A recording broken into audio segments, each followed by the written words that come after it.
What is up, guys? Wraec is here with a new video, and today I want to bring you guys a guide about Destiny transition. It has now been in the game for quite a bit, and I feel like we now have all or most of the information that we need to understand what it is all about, and I want to bring you guys that information so that if there is any question about any topic related to this, you can just come back to this video, check it out, and it will be segmented, so you should be able to find whatever you search for quite easily. That being said, let's start.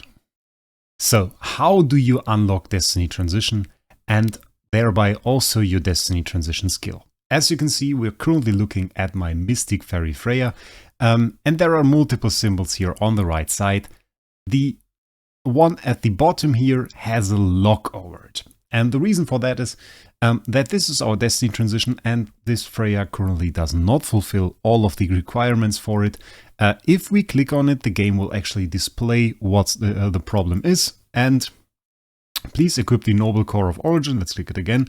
Unlock all sublimation effects and upgrade the Tree of Origin to max level first. So we can see I have all of the sublimations here. That is done. I have this hero at level 120. This is important. Max tree, you need level 120. What is missing is the core. Of course, in this mode is intentional. I removed it. If we now place this core, it has to be the noble core, so the 3-star core for that hero.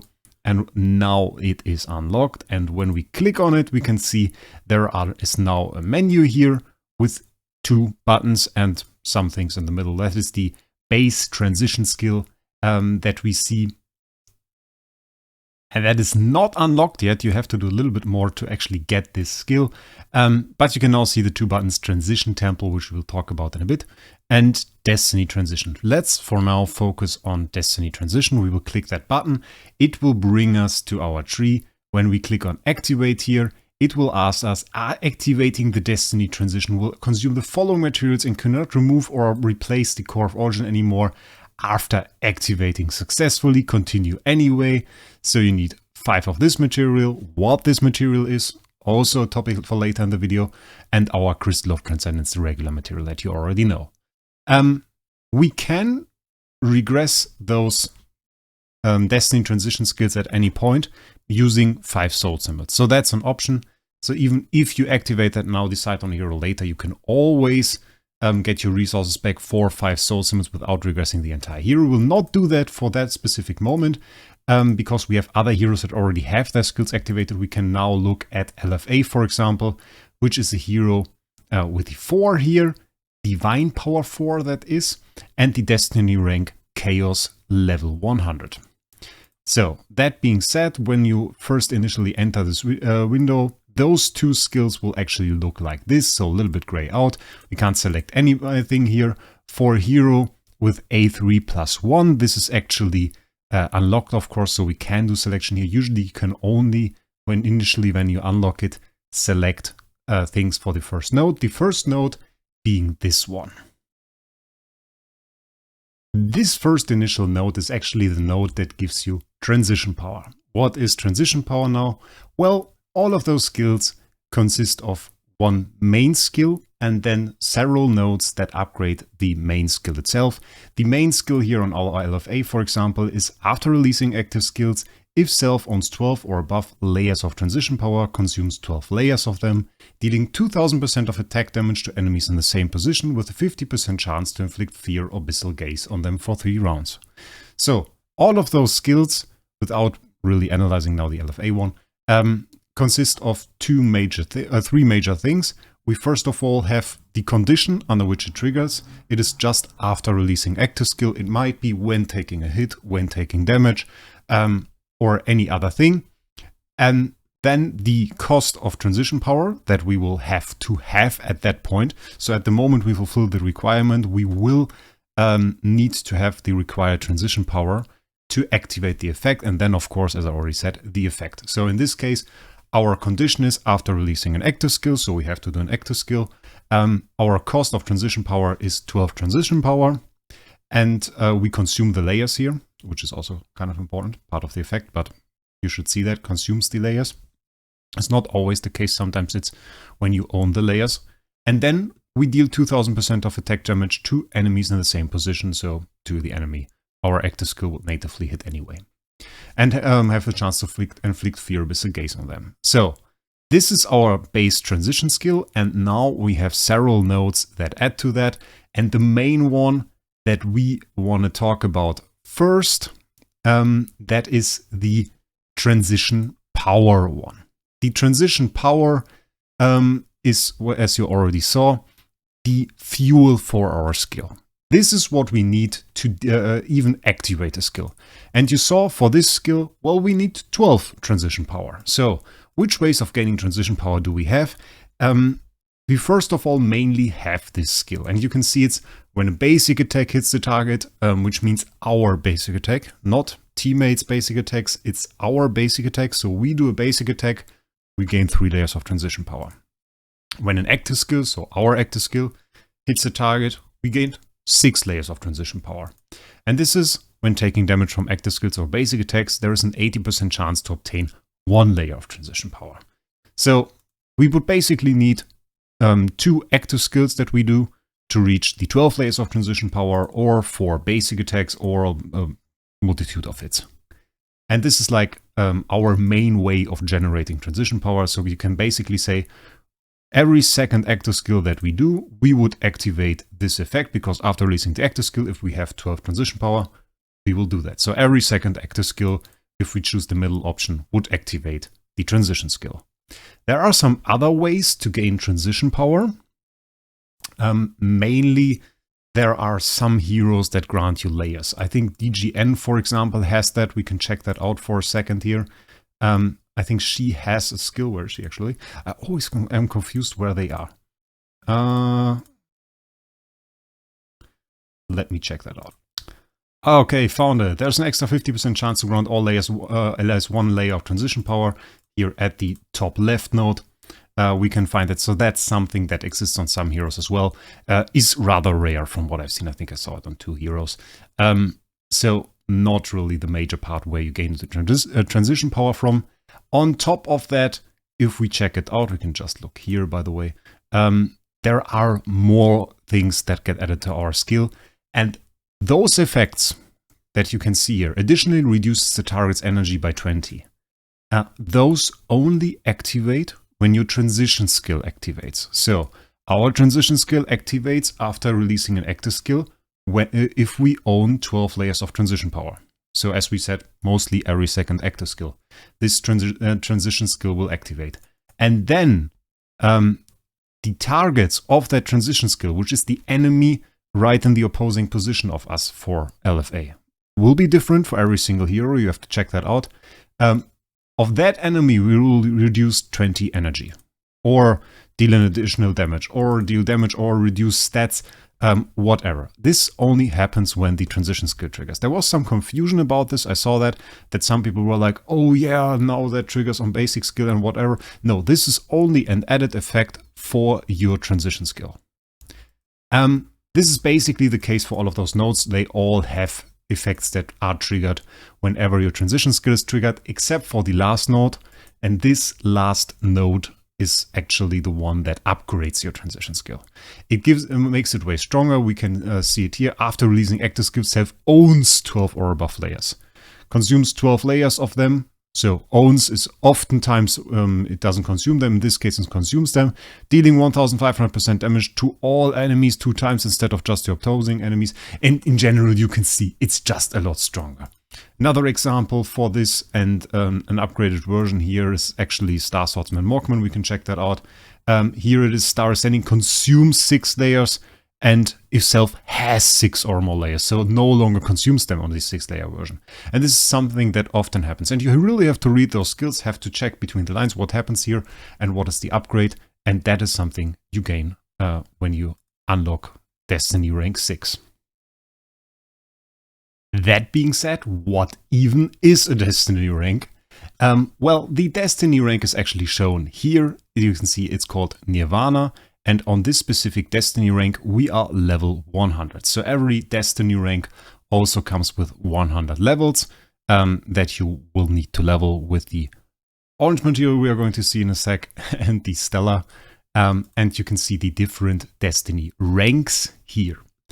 Destiny ranks, first one is called Origin. That is the initial destiny rank that you get when you first unlock your skill. Then your hero will be Origin and will also gain 1 divine power. Divine power will get its own segment.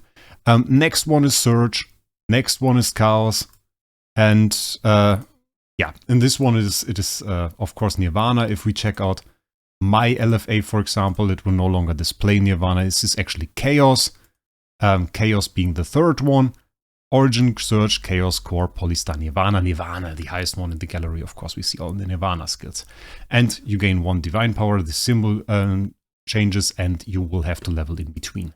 For LFA, of course, Chaos, level 100. We can upgrade our hero through this menu with the Destiny Rise, and you can see for here we would go from Chaos to Core, unlock a new spiritual pivot, which is the name of those nodes that give you the extra effect, and you can also see the stat increase here. We gain 1 divine power and a bunch of stats actually. We can check it out on some other heroes as well. I have 2 more heroes that are divine powered. This one is also Origin level 100. Destiny Rise, it's a little bit cheaper. Doesn't really well display which pivot you are going to get. It is this one first, then the one on the bottom left, bottom right, top left, top right, top middle. I don't know if my SQH is actually all level 100. It is a surprise. Good. And otherwise you will have to level in between, which costs orange material and stellar shard. I can just not show that at this moment, sadly. So, Destiny rank, very important takeaways. Gives you new spiritual pivot skills, unlocks those, gives you 1 divine power. So now we've talked about the Destiny transition button, we have talked about the skills, we have talked about the Destiny rank. There is one thing in this menu that we didn't talk about, and that is this button, Transition Temple. Let's hop into that and let's see what this is all about. Well, the Transition Temple is not directly an upgrade for your heroes. It is more of a facility that you need to buff all of your heroes. Essentially, basically a main building that grants all of your transitioned heroes some skills or some stats, I would say. So let's take a look at that. There are multiple temple levels that we can see here. Starting off when you first get your first transitioned hero and unlock that and can first go into the temple, your temple will be temple level 1. It will grant you 0 divine power and will have the following transitioned hero capacity.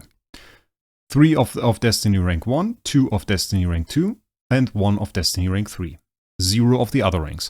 So with a temple level of 1, you won't be able to get any heroes at Destiny rank 4. As you can see, my temple level is 3, which is the highest you can get at the moment. And at that specific temple level, I'm also not allowed to have a hero at Destiny rank 4. We can actually see that as well on my LFA. If I now go in here, click Destiny Rise, this would be the upgrade to Destiny rank 4. If I click that and it says that I don't have the capacity in the temple to do that, I can make that pretty visible. No, I can't. Okay, game doesn't like that.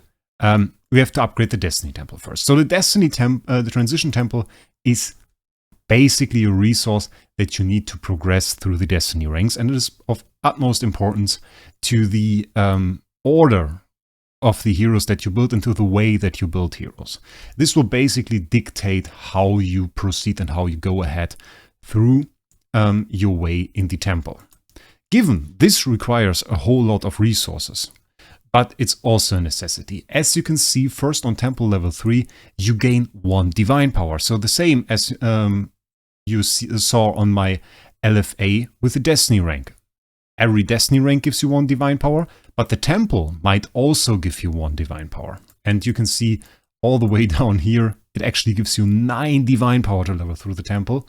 And of course, also unlocks the capacity to even own the certain kind of heroes that you want. So, that being said, how do you even level the the transition temple? Well, there is a pretty obvious button here. Not hidden at all. And when you click on that, you can see I'm temple level 3 with a divine power of 1. I have 5 origin hero capacity, 4 surge, 3 chaos, 0 core. And those, we already talked about the destiny ranks from 1 to 4. You can see the requirements to actually level your temple down below. I need 0 origin heroes, wouldn't harm if I had 1. I need 1 surge hero, I need 2 chaos hero, and you can see I already fulfilled the requirement for surge heroes. I also already fulfilled half of the requirements of chaos heroes. One thing that you need to know for this is actually the heroes need to be level 100 at that specific tier for that to count. That means if you are on a lower level, for example, you have a hero, you upgraded the destiny rank to 3, so chaos, but it's just at level 40. This temple will actually show it as a surge hero, because it's not chaos 100 yet, but it's over surge 100, so it is surge. That is how it is displayed here.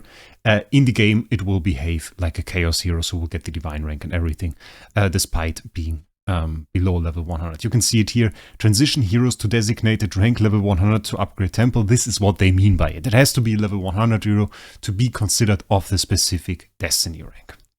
Once you fulfill all of those requirements, you can actually upgrade the temple. You can see level up, of course, this fails now, and you will go to the next temple level where you will face the next required heroes or the next required ranks. This now, of course, also means that I need 3 heroes that are transitioned or have that transition skill unlocked and are at a specific tier. And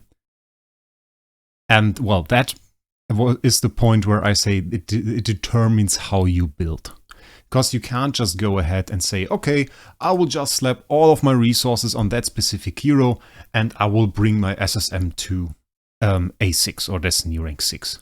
Because the temple will say, no, well, mate, doesn't work because you need to go to temple level 10 to bring him to A6. Otherwise, you will get to temple level 3, yeah, but then we will stop, full stop, and you will need to upgrade to temple level first. So you need to build a little bit around the temple level if you care about what the requirements for any specific temple tier and the resource cost for that is. I can recommend you Tussi Lagobot on my Discord server. There are actually multiple commands there that are of use to you. I made a Tussi command list channel where you can find them. And one is /transition temple and the other is /destiny sum. At the current point, both of those commands are for YouTube members. So if you want to use them, you can do so if you are a YouTube member to the channel, which I can recommend to you guys, by the way. Some good content there always coming up. I think we'll do some private streams there as well. But that is another thing. You can check out the video on becoming a member if you click on the member channel, or you can find it on my Discord. But those 2 commands, the transition temple will show you the cost for every single temple tier and the upgrade for that. Destiny sum will show you how many resources you need to upgrade any specific transition hero. So that those are 2 huge commands definitely that I can recommend at this point.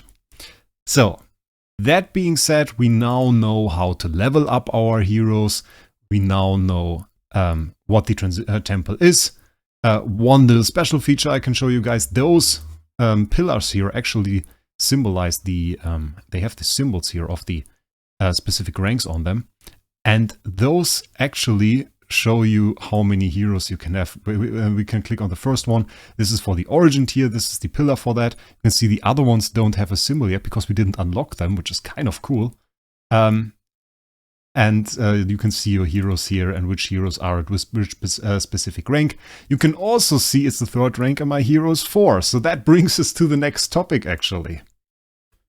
So what even is divine power? Well, divine power is basically the most important buff at the moment that we have in the game. And it's the new power mechanic that makes high stages, especially in stuff like Realms Gate and Tower, where we reach high levels of divine power on the enemies, currently very hard to beat. And you can gain divine power too, but so do the new enemies. New enemies, especially in Realms Gate and, as I said, even Void Campaign later on, have divine power. And what is even divine power? How do you see it? Let's start with how you see it. Well, that also had some people a bit confused, because I saw some people say, oh, you have an A4 hero or a Destiny rank 4 hero because it says 4 here. Well, kind of don't, because that's a Chaos hero, which is Destiny rank 3, gains 3 divine power from that.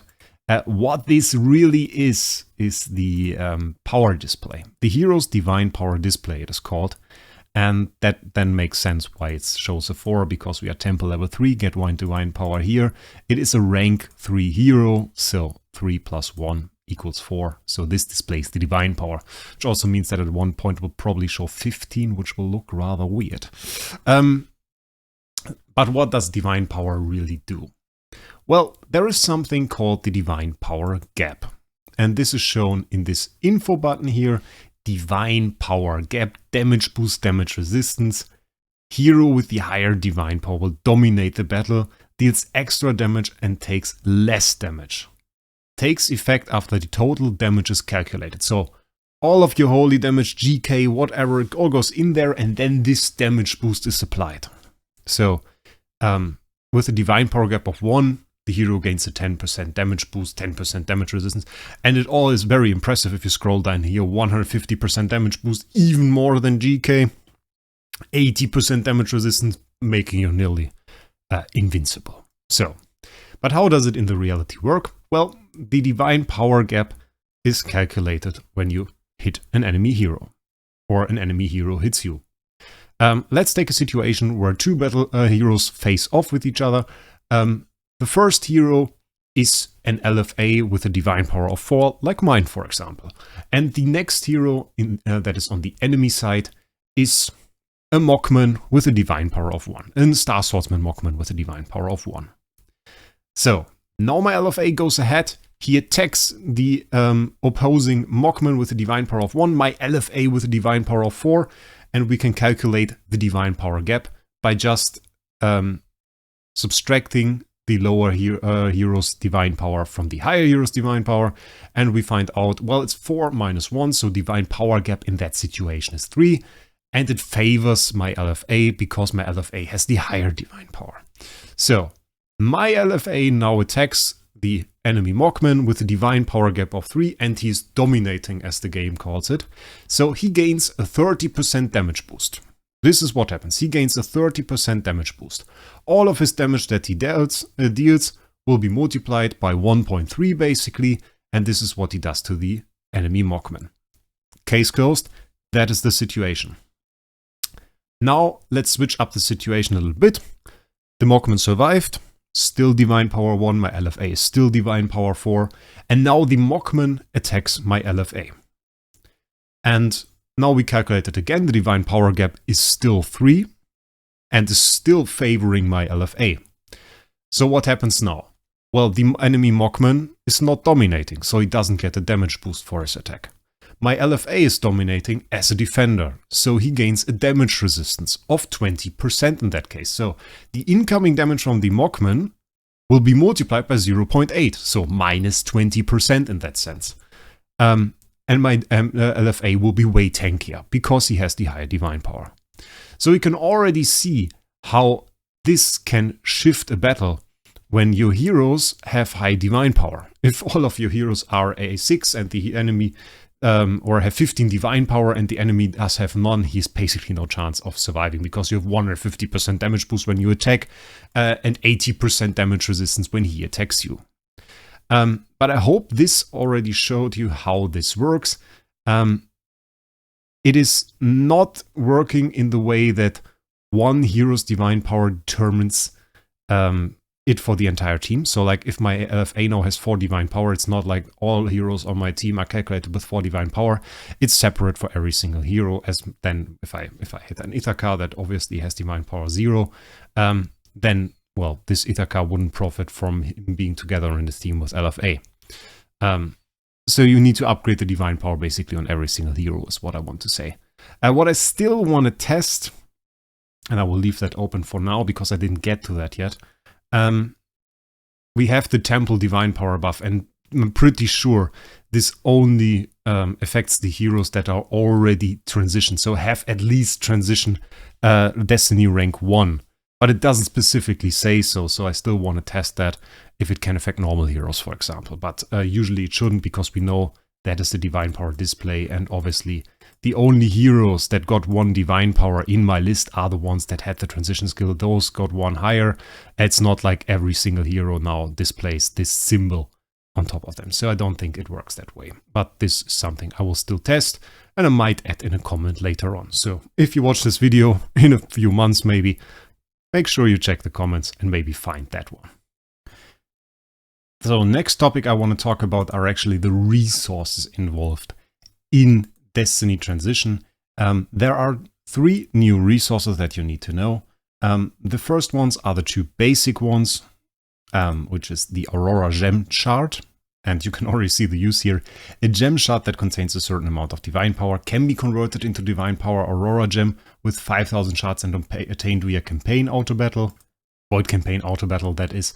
And then we have the other one, which is the scattered Spirit Vein shards. Spirit Vein shards scattered throughout the world that contains trace amounts of divine power can be used to upgrade the transition level in Destiny Transition and obtained via Void Campaign Auto Battle. So the transition level was what we already talked about when we talked about Destiny ranks. This is the orange material that you use in combination with Stellar shards to upgrade the level on the hero, which is the level you see right next to this to get to level 100 here. So you need the orange material. The blue material here, the Aurora Gem Shard, has no further use other than to be converted into divine power Aurora Gems. It is dropped from Void Campaign, and I think they just made it so that you don't have to fear huge RNG, because if you make one thing that you basically are supposed to get 1 of every single week, you can get unlucky and not get 1 for 4 weeks at, while other people get like 4 of them in 1 day or something like that, and they probably just didn't want that, so they made 1 resource that can drop at a higher frequency, so RNG bust that out a little bit. You can always just convert the Aurora Gem Shard to Aurora Gems whenever you have 5,000 of those. The menu you can find in Destiny Transition. It is right at the top here, and here you can see it, 5,000 required, and it will give you just 1 Divine Power Aurora Gem. Divine Power Aurora Gem is also the last resource that we need to talk about. A gem that contains a high concentration of divine power can be used to upgrade the hero's destiny rank. It indeed drops nowhere. It is unlike the orange material and the divine power Aurora Gem Shard. It doesn't drop anywhere in the game. It's not dropped from Void Campaign or anything like that. And you use it to upgrade the hero's destiny rank. So it's required for the destiny rank upgrades. You can see I need 11 here, and also here we need Crystal of Transcendence 920,000, so those are used in combination as well. For lower ranks, like for example from level 1 to level 2, you will also need a lower amount of Aurora Gems. If we now take a look maybe at the Void Campaign, where our main sources of the materials are, we can see it is dropping here in the Void Campaign. And also a small jump on the Amazon server shows that we need to clear 2,510 to start dropping those materials. So it's not very early in the campaign, but I feel like it's still pretty achievable at 2,510 though. 2,5, notoriously difficult, will be probably a bit of a threshold till you can go there. We can also continue here and I can show you the other thing. This is the Void Invasion bosses, and there you can see they drop substantial amounts of Scattered Spirit Vein shards and Aurora Gem shards, and you can see with every single level we drop more and more resources here: 76,000, 84,000, 92,000, 100,000, and for boss 10 even 116,000 and 14k of those materials. So those bosses are indeed huge sources of that. Regular event drops. Usually up to the current point we saw that the top events every single month, Shishi event and probably mid-autumn as well, drop 2 drops at the high end. It's the last things that you drop in the event, the last major drops that you get in the event. Either gave you 10 of those Aurora Gems or 400,000 Scattered Spirit Vein shards, so quite a lot. And you got 2 choices of each of those, so you could either get 1 time the 400k Spirit Rain Shard and 1 time 10 Aurora Gems, not Gem Shard, 10 Aurora Gems, or choose any selection of those 2.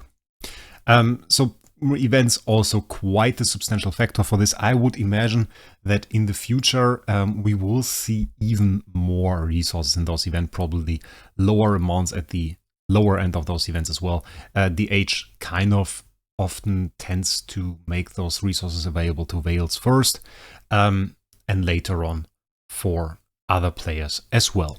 And just a small side note here, you can see now that this hero has Divine Power 6. So here we can find some Divine Power as well. On other enemies that are not boss type enemies, the Divine Power, I don't think we have Divine Power on 6-1, sadly. It will be displayed below them. With the regular Divine Power display that we saw on LFA, it will be displayed there as well. Can we see it in Tower of Oblivion? Because those guys have Divine Power. No, I cleared it. Horrible. Doesn't matter. Now you know where you can get the resources. Stellar and Crystal of Transcendence, I trust you know where to find them in the Void game modes, Void Vortex, Gate of the Void. There you can find all of those resources as well.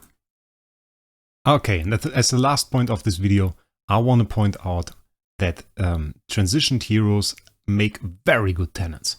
I for myself wanted a very high attack LFA, so I chose the best tenants possible for LFA as my second and third transitioned heroes.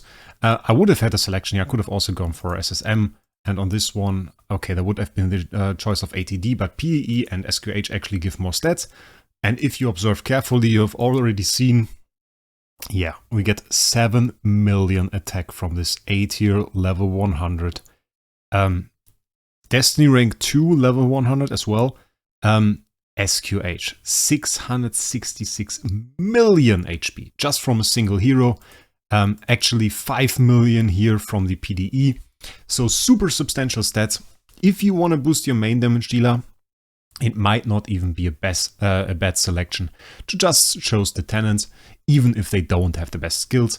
PDE, for example, is a skill I don't really like. SQH, on the other hand, pretty good. Some support skills. And, well, we have the huge main damage dealer LFA at this point. So, just wanted to point out that they make good tenants and that this is worth taking a look at, especially if you want to build a second and third transitioned hero to proceed in the Transition Temple. And with that, I want to end our little excursion here into the world of Destiny Transition and all of that good stuff that you should know if you enter the endgame of Idle Heroes. So, I hope you enjoyed this video. It's a lot of information, I give you that. I mainly wrote down all of this for Omega Project. I've been working on Omega Project tirelessly, has become official in that clan now, and wanted to make some information available. And so I had all of this structured already, and now point this out in a video.